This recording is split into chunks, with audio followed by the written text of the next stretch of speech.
In this video, we're going to be doing a brief stock analysis of Johnson & Johnson stock, ticker symbol JNJ. So we're just going to look at the results from the fourth quarter of 2020 and kind of full year, look at some financial data there, and then look at the dividend history and how they've been doing paying the dividends.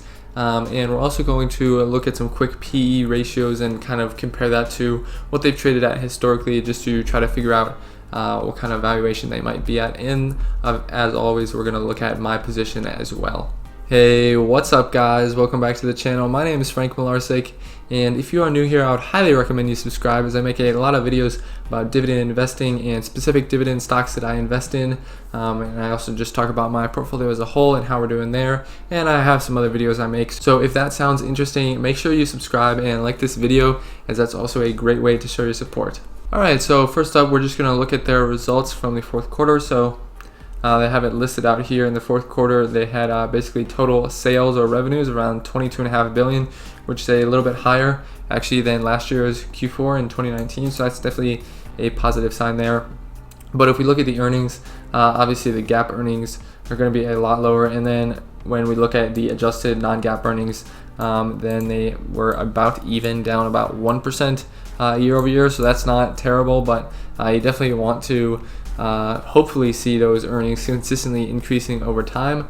Obviously, the pandemic happened in 2020, so that's kind of expected, but I was hoping Q4 might look a tad bit better.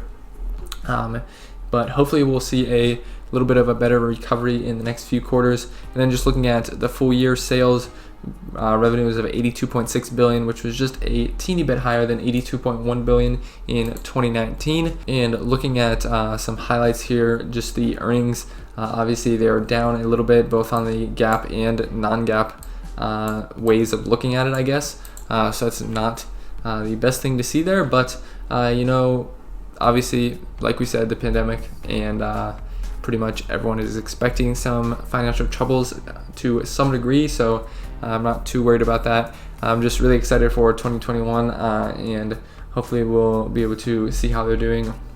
In the first quarter of 2021, we'll probably have a conference call, and earnings for the first quarter come out in a few weeks, so I'll be looking forward to that.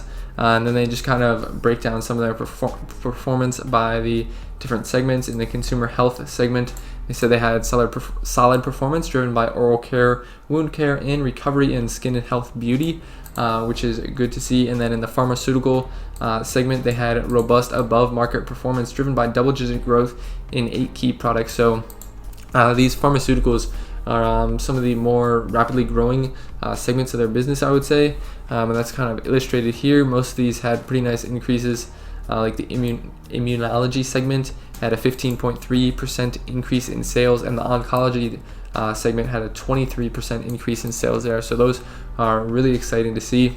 And then they also have some medical devices, and those sales actually declined a little bit, basically because of COVID-19, and it was partially offset by some high growth in the interventional solutions segment, but it just was not enough to help out some of the other struggling segments. And then these are just some more detailed earnings here, and income before taxes.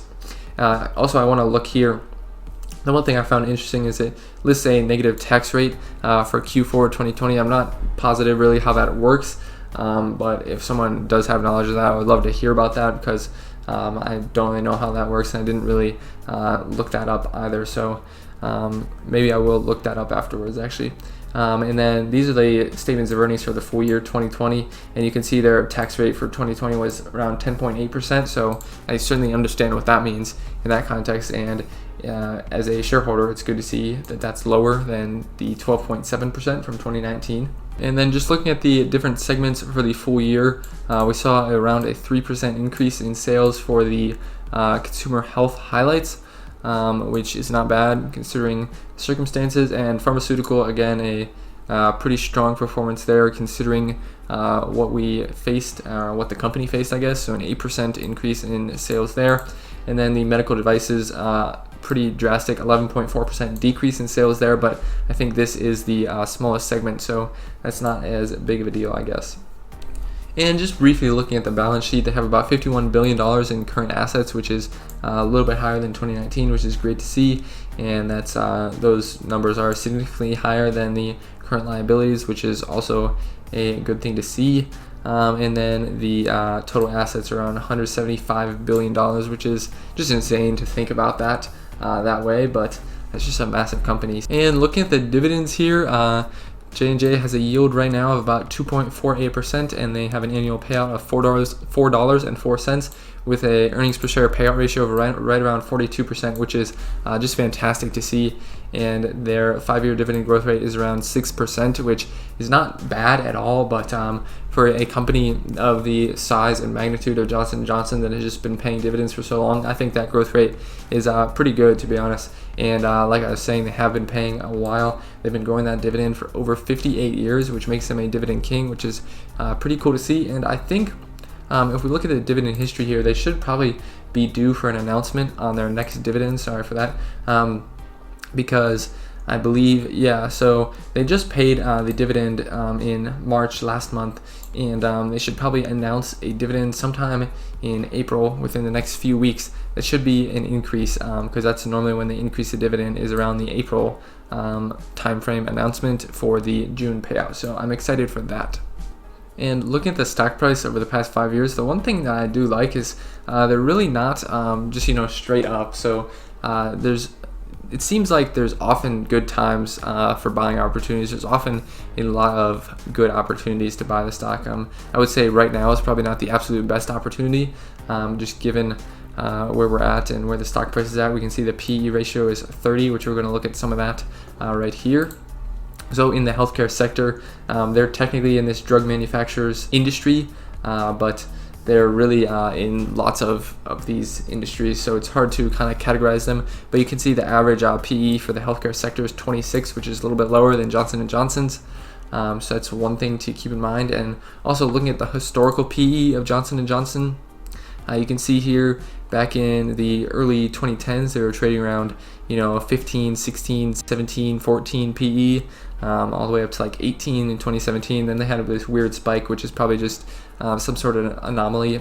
For some reason, their EPS went drastically down. And then in 2019, they were more around 23, 24, 25. And then after the crash, now they're around 28, 29, 30. So definitely not the best time probably to be buying, but there's other ways to value the company, and PE is probably not the absolute best. And just looking at my position here, you can see I have about almost half a share. And if we scroll over here, you can see that half a share is worth about $75.23 right now, which is about 5.6% of my portfolio.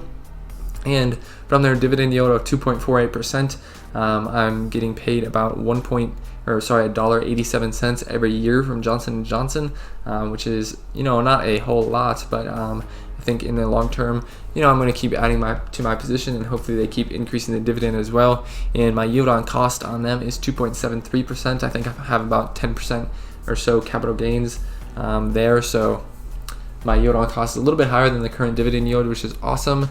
And you can see actually their years of increasing dividends, I have it listed as 57. I think Seeking Alpha said 58, and they just paid here back in March. So I'm definitely looking forward to that dividend increase in April, or at least being announced in April and then paid in June. So overall, I just really like Johnson & Johnson as a company. They are just super, super solid in my opinion. They just have so many products in so many different areas. They have drugs, they have like consumer products, they have medical devices. So really a wide array of products and things they offer to their customers. And they have just always been solid in bringing in income, bringing in revenue, giving back dividends to the shareholders, and they have a great history of that. So I like all these things. Obviously, you have to sort of look at what the valuation is and try to decide when you want to buy or when you don't want to buy. So That's something you definitely have to consider that I don't really cover a ton in these videos. So I want to stress the importance of doing your own due diligence and your own research, because that's a super important idea when it comes to investing, and just having a really good understanding of what you're investing in rather than just listening to what other people are saying. So sorry again for the bad lighting in this video. It's just been super bright out. I closed the blinds and now it's kind of all weird over me, so I just had to get this video recorded. So it is what it is, and I will see you guys in the next video.